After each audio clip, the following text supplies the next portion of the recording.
He's behave because he's going out for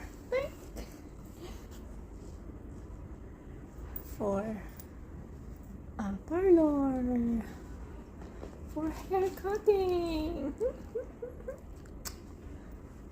So someone will pick up him.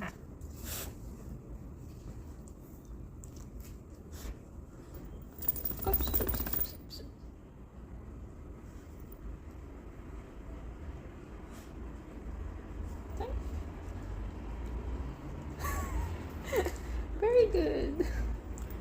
He knows already. Oh, very good naman ang baby niya.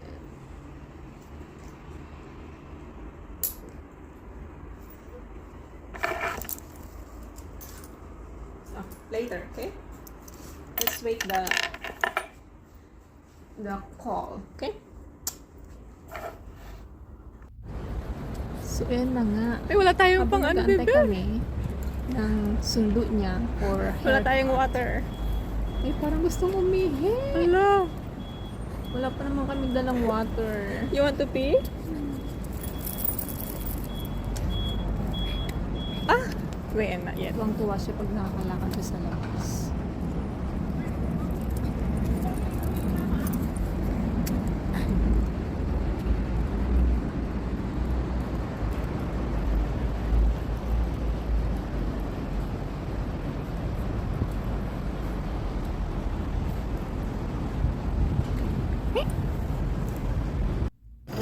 Ayan ang kanyang sundo for haircut. Hi! Okay. I give him a clothes because he's shivering. Oh. Ah.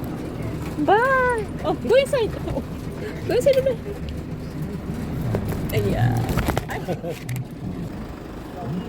Bye-bye. Oh, thank you. Thank you. Ayan. Twice naman yung paparlo ng baby.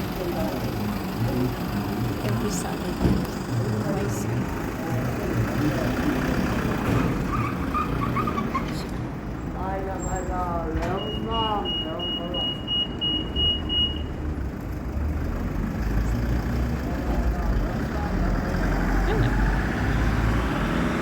See you later.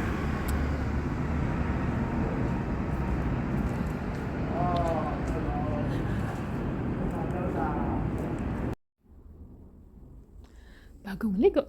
Ayan na siya. Bagong ligo.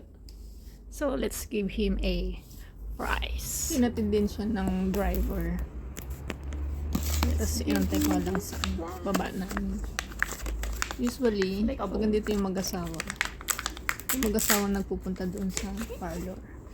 Pero since nag-travel sila, kaya pinick up siya.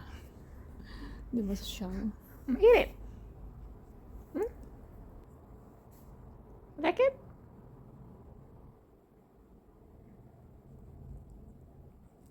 Oh, you're still full?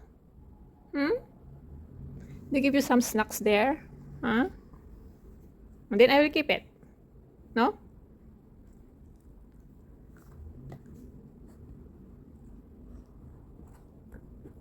Slowly. Slowly.